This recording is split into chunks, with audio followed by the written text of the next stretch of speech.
So Raymond, what was the real? Oh my goodness! What was the real? No.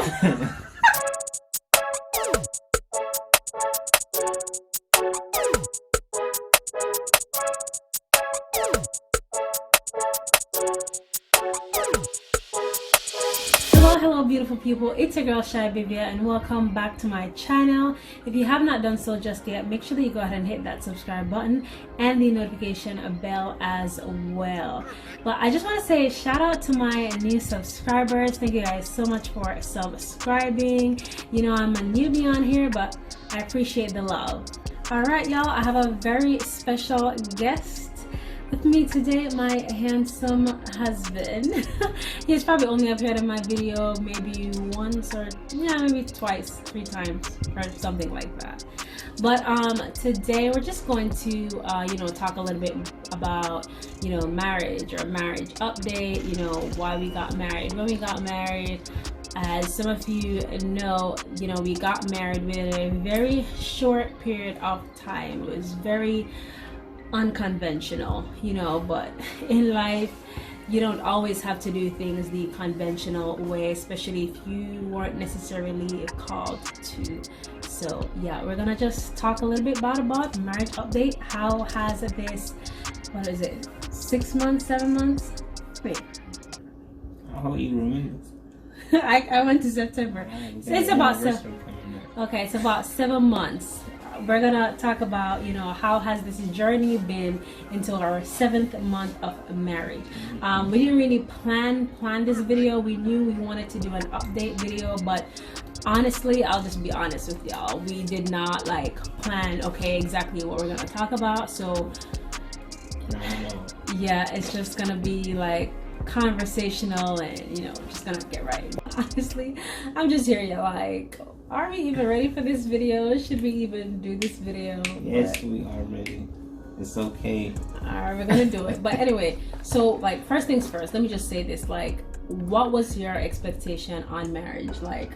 Were you, well, you did say you were ready for marriage, but what did you think marriage was gonna be like, and is it now what you thought it was going to be?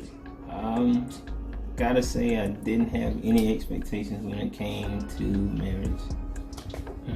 Didn't have any expectations at all. I just knew. You didn't have any expectations at all? No, none. Okay. I just knew that I was gonna make a commitment to God and to the person I was marrying, that I was gonna love them and be there for them. So it's just something that I always knew was gonna happen. So I just, didn't have any expectations and let God take it away.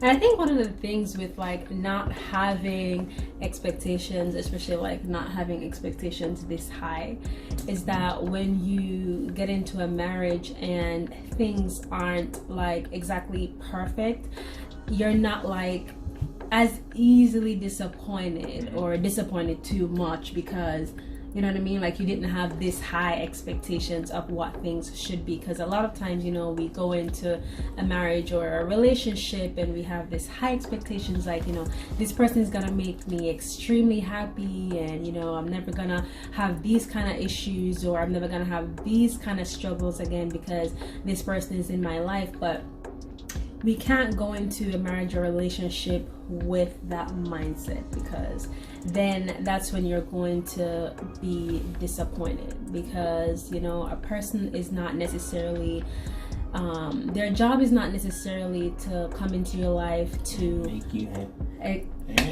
I know. There you go. You know exactly what I was about to say. Yeah. Their job is not to come into your life to make you happy.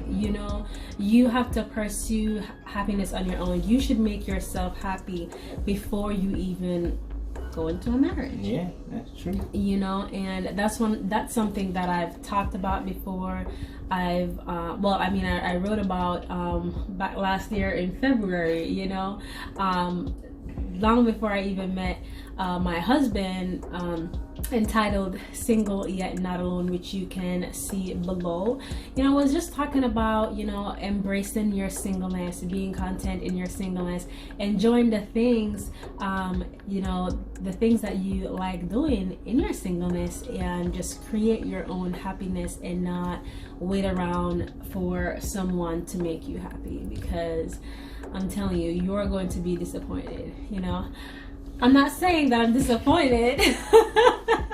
I'm just saying that sometimes, if you have your expectations too high, you're going to be disappointed. So yeah, that's true. That's a lot of what I did when I was single. Took myself out on dates a lot, making sure that I was just happy by myself, because that's all that I needed first. Because I knew that no matter what happened, nobody else was going to make me happy other than myself. So, yeah, that's true. So where did you go on dates by yourself? The movies, went to the park, went on runs, took myself on gym dates. Those were really great dates, working out with you.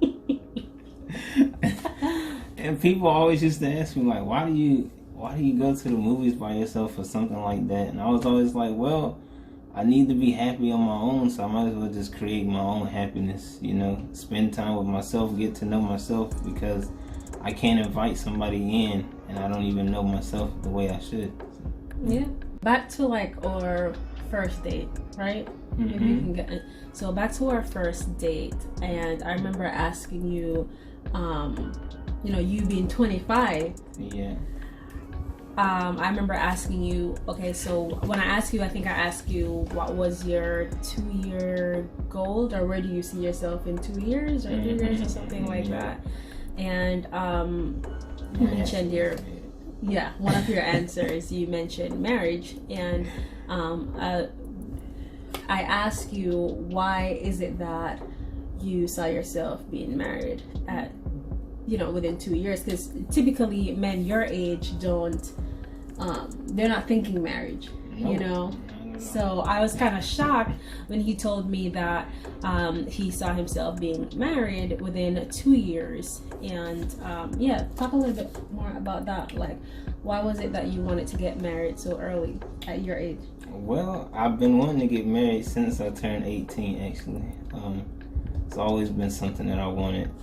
I just knew that my life was meant for a long-term commitment, and I didn't want to be dating everyone and in and out of relationships constantly. So that was one of the reasons why. And, I just felt it in my heart that I was always meant to be married and not this dating stuff. So I just told myself I'd rather be single than keep dating this person, that person, going everywhere. So, yeah.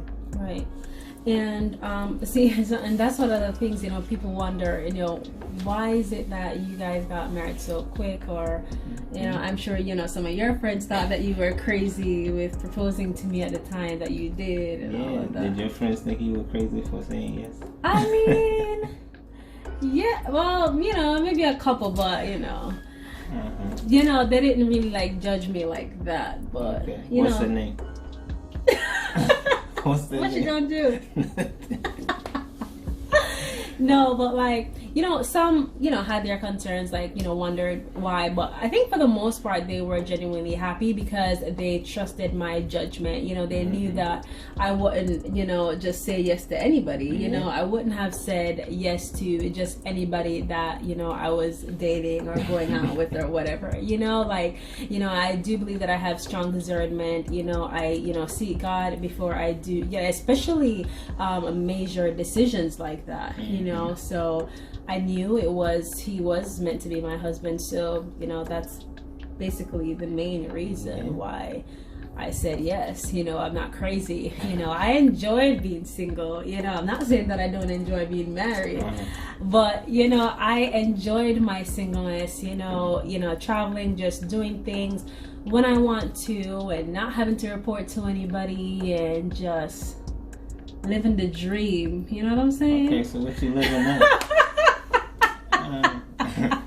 What you living now? Wait. No, well, marriage life is great too. Marriage life is great, but the point I'm trying to make is, you know, I wasn't too eager or anything like that to get married, but you know, it happened when it happened. I actually didn't expect to get married right now, you know, but hey, it happened. Yeah. You know, it is crazy that both of us saw ourselves getting married before 25, and we ended up getting married. Yeah, I know. Oh, is it before 25? Before we turned 26? I think it was 25. Interestingly enough, then like growing up, it was just like a thing where when you're 25, you buy a house at 25, you get married at 25, you have kids at 25. But, you know, after I turned 25 and I wasn't seeing anyone, I was like, well, I guess this is not going to happen for me. So, you know, it's one of those things. Did you just say have kids at 20? No. Did I say that? Yeah. I'm saying when you grow up, growing up, it's just a thing that you see yourself doing, but no kids here. All right. Okay. No kids here. In the future. In the future. How has marriage been for you so far? All right. How has marriage been for me? It's been great, actually. It's been really good. It's been, you know, marriage is something that it's more so. I've always found myself, you know, praying and manifesting about what I want in a husband, what I want him to be like, how I want him to be. And honestly, I have to say that I'm truly grateful because, you know, my husband, Raymond, here is pretty much everything that I've written down that I want in a husband. You know, it wasn't just about, oh, I want him to have this and be, you know, extremely stable and have his finances or make 6 figures or be 6 feet or, you know, all that stuff, which is all great. But, you know, and it's good to have your standards and all of that, but it was more so of the heart, you know, and spiritually, you know, having a relationship with God, a man who will love me the way God wants him to love me, a man who is not too, you know, too aggressive or anything like that will hurt me with his words or hurt me physically. You know, there's a lot of things that I prayed about, you know, that I wanted in my husband, and you know, I have to say that, you know, Raymond is all of that and more, and I'm extremely grateful for that, you know. And yeah, marriage has been fun. Honestly, as a single person, I enjoy being single so much. I had some concerns about being married. Like okay, when I get married, now everything, you know, I'm gonna have to do all these compromising, and you know, I may not be able to do this as I want to or that as I want to, but you know, like we are like so much of like best friends. Like we literally do everything together, and it's just actually more than what I thought marriage was gonna be. Because you know, growing up, I just see marriage as, you know, there's 2 people, you know, they, you know, live together, and it just seems like it's just dry and still. I'm not saying dry and still, because I have seen marriages. No, I have seen marriages that just flourishes, and you know, it inspiring marriages, you know, I have seen that, but I've also seen marriages that's just like, oh, you know, you know, it's just a lot of compromising and all of that. But I mean, I know we're new into marriage, so you know, hey, there's a lot. I know there's a lot to come, and there's a lot for us to learn. But thus far, how things are thus far, I'm really enjoying it, and yeah, I'm grateful. I enjoy it. You know, it's my best friend over here. You know, so yeah. I'm gonna ask you, how do you think, like, your life and everything has prepared you for marriage? My life. Ooh, you threw me on the spot. Okay. Okay. Oh, sorry. All right. How's my life prepared me for marriage? Well, okay. I have to say this, right? Growing up, I knew that I was called to be a wife. I knew that I was not called to be somebody's girlfriend forever. I knew that. Somebody's boo thing. Yeah, boo thing and whatever, you know. Definitely not a side piece. But I knew that, you know, that was not my calling. I knew that I was eventually called to be a wife. How I lived my life, you know, I have to say in regards to having a relationship with God, it's something that I always, prayed about. I always prayed that God, pray that He molded me into the wife that He wanted me to be to my spouse. So I tried not to pray selfish prayers, not just pray about what I want in a husband, what I wanted from him, what I wanted him to be like. But I also asked God to prepare me to be the wife that He has called me to be, an unselfish wife, a wife that is given, a wife that to be a servant wife. And that's another topic. Not servant in terms of doing as He says or doing everything, and you know what I mean, like all of that. And not talking about in that aspect, but God does call us to have a servant mentality, not just in marriages, but overall relationships. So that was one way that I felt like I prepared for marriage. I read books. I read marriage books, Christian marriage books, that definitely also inspired me to prepare for marriages. And one of the things too, a lot of my friends are actually much older than I am. I tend to have people who are more mature in my life. I'm around a lot of those people, and a lot of those people are married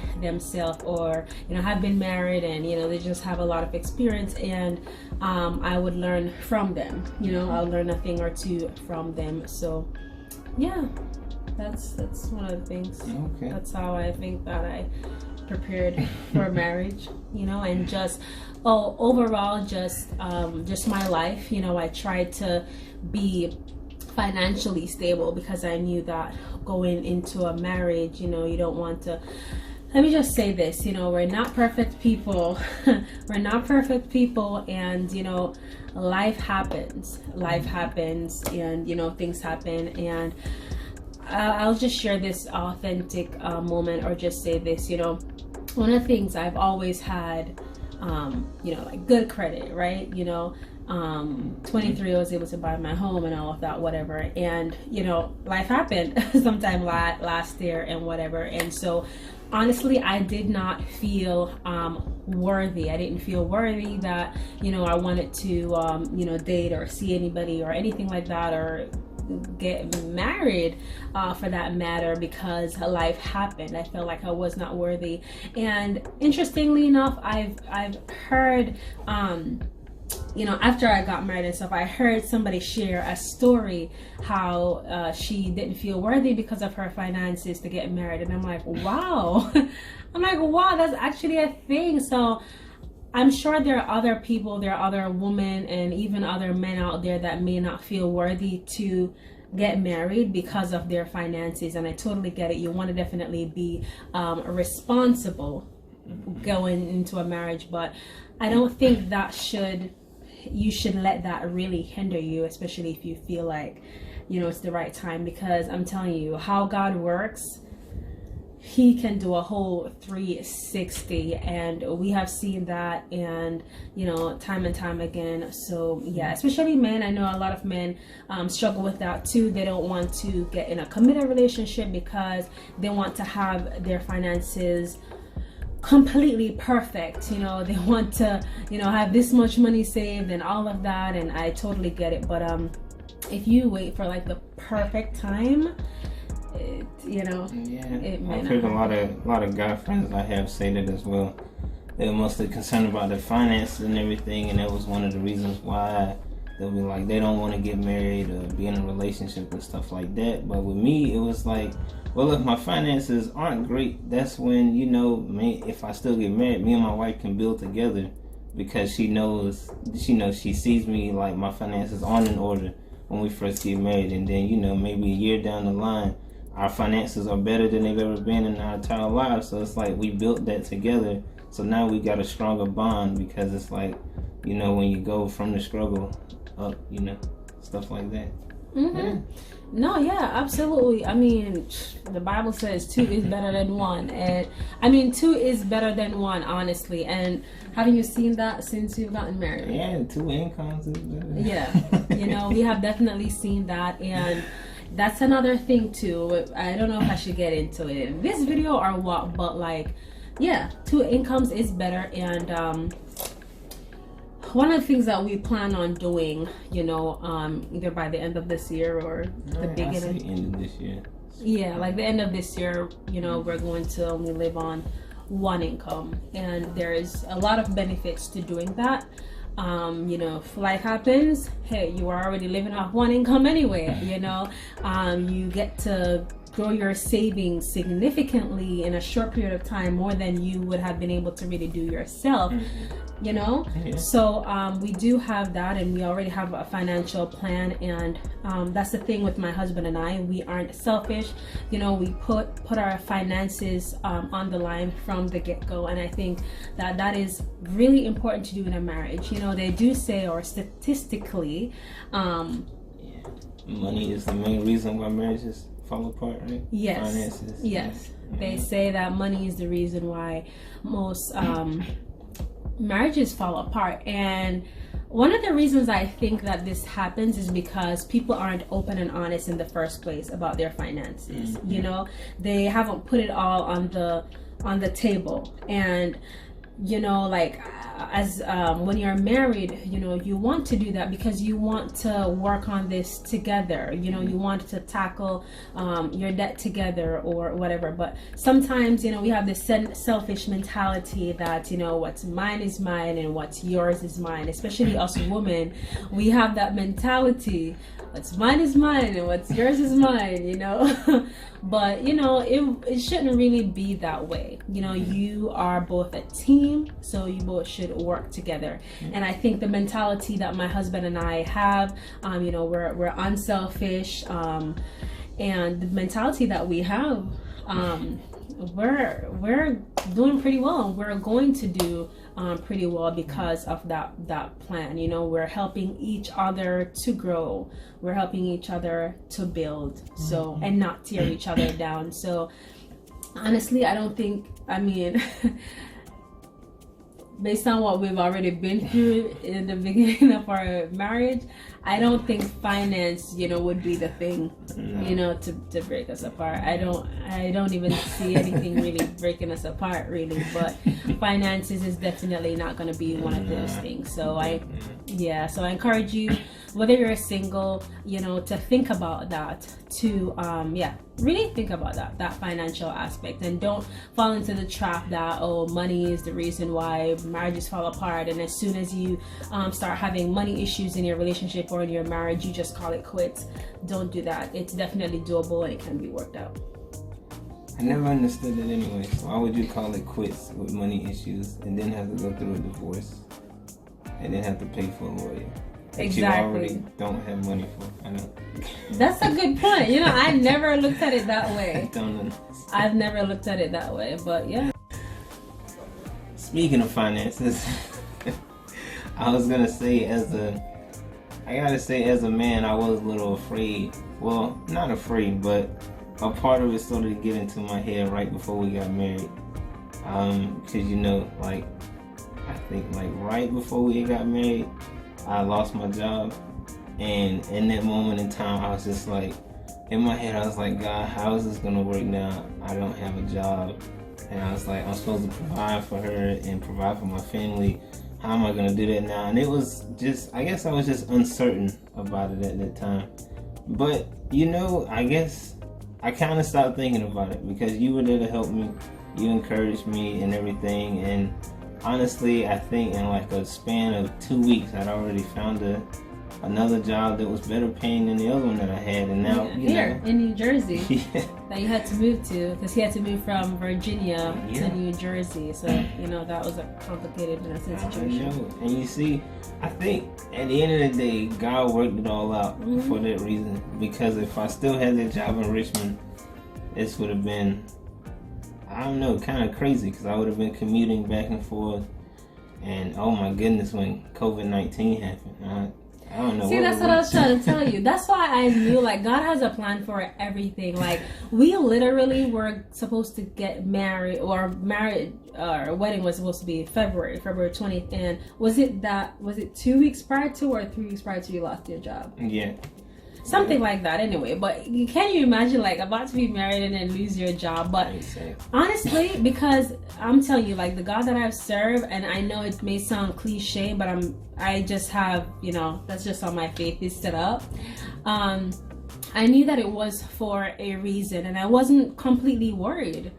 I don't know why I wasn't worried. I think you were more so worried, but I wasn't really worried, because I was like, well, you know, God has a plan, and there has to be a reason why. You were supposed to move to New Jersey anyway. You live all the way in Virginia. You were gonna have to look for a job in New Jersey anyway. So I wasn't completely worried. I was like, okay, you know. And I think that was God's way of telling me start dragging my feet and just go ahead and start looking more actively. Yeah. And, you know, he was a bit, you know, worried, and I get it, but I encouraged him, and I was like, hey, you know, we're gonna have a roof over our head and whatever, it's gonna be fine. Like, you know, God's gonna take care of us. So yeah.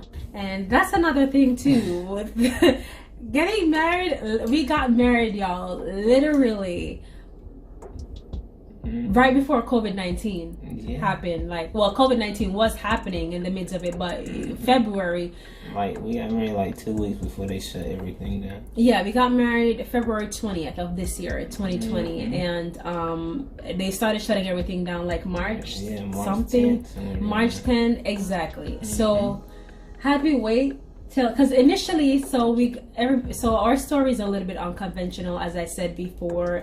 You know, we got engaged January, and that January was only 3 weeks into dating, right? So he proposed on our 4th date, and then, you know, we planned to get married a month after, which was February 20th. Initially, we were thinking a June wedding, like a June garden wedding or whatever, and they were like, nah, I think we should just do it in February. And interestingly enough, I've been getting signs. I spoke about this in our video that we did, which you can see below, you know, that I felt like I was really getting signs of this date, the 222s, a couple years back, you know, and that's one of the reasons why I knew that's the reason why we should really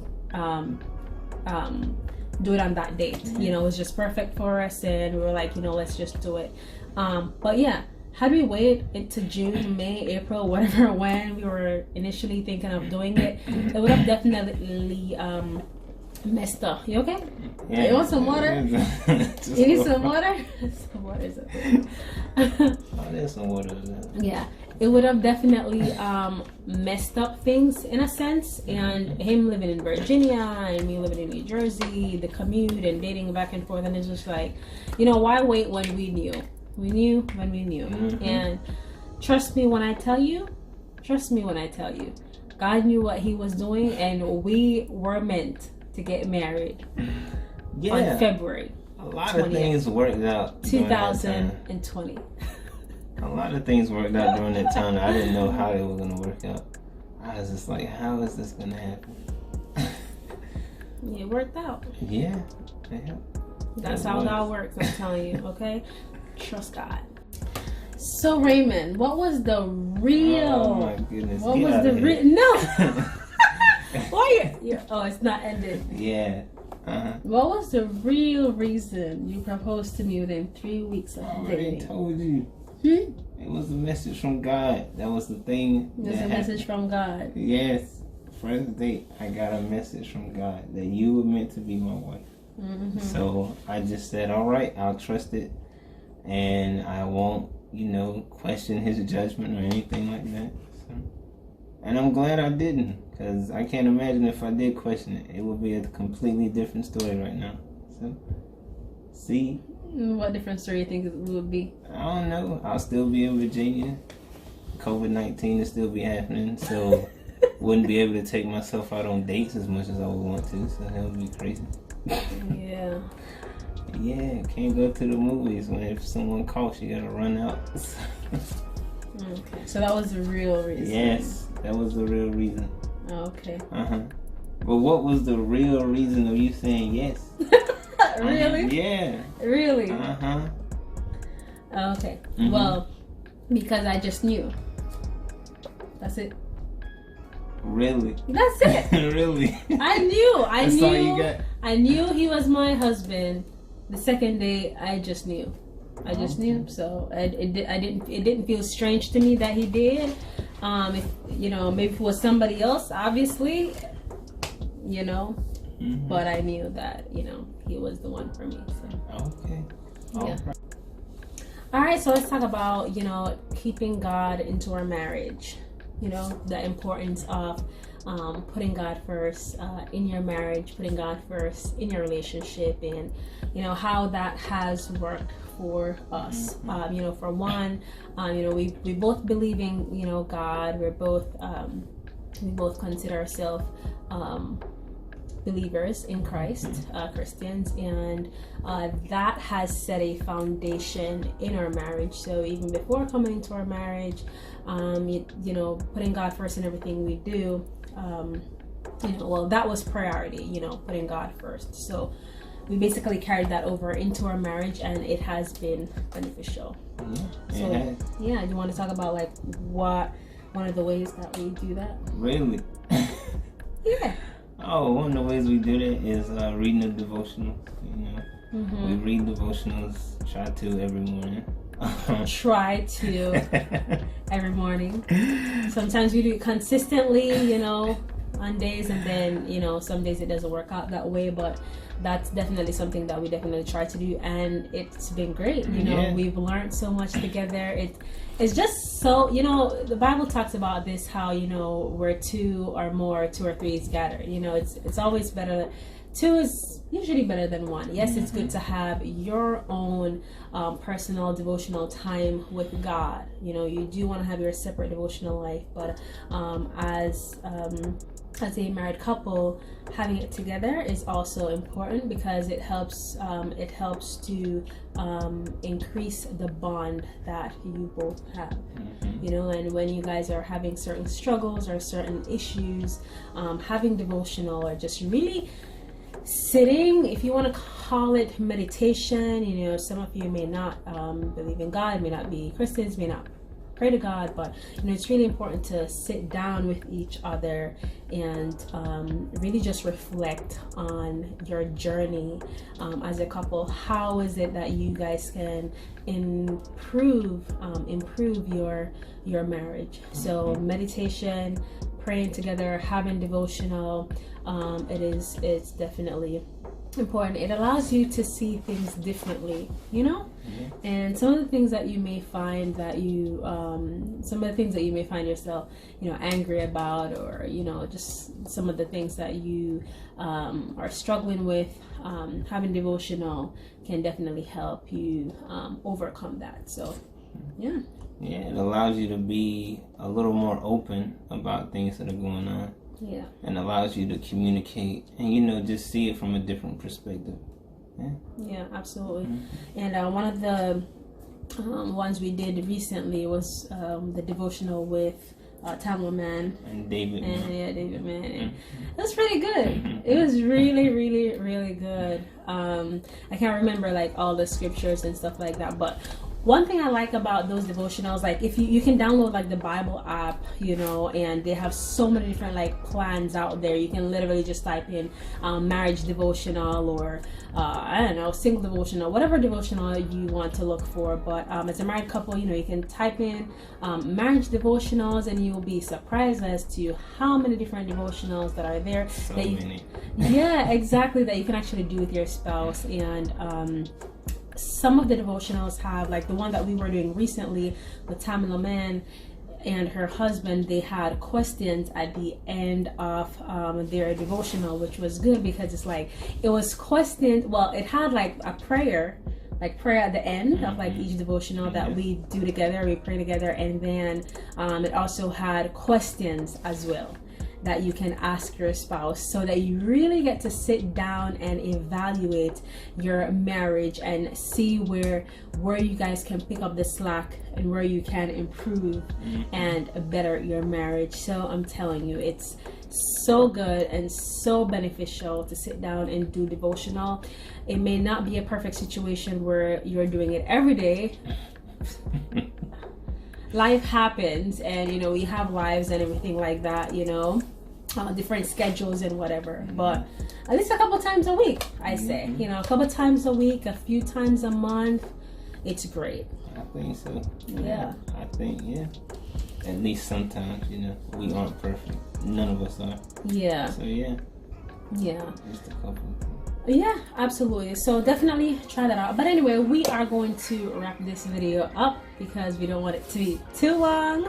I hope it wasn't too long, but you know, we just want to say thank you guys for watching. Thank you guys for joining. You know, leave us a comment below. You know, let me know in the comments if you know you have recently gotten married. You know, what has marriage been like for you? What has it been? What you expected it to be? Just whatever. Leave us a comment. Leave me a comment below. Feel free to ask us anything. You know, ask questions that you may want us to possibly expound on in other videos. Definitely do that in the comments below. Alright guys, thank you so much for watching. Again, it's your girl Shy-Bivia. It was an absolute pleasure. Let's get well together, and I'll see you guys later. Be blessed. Bye.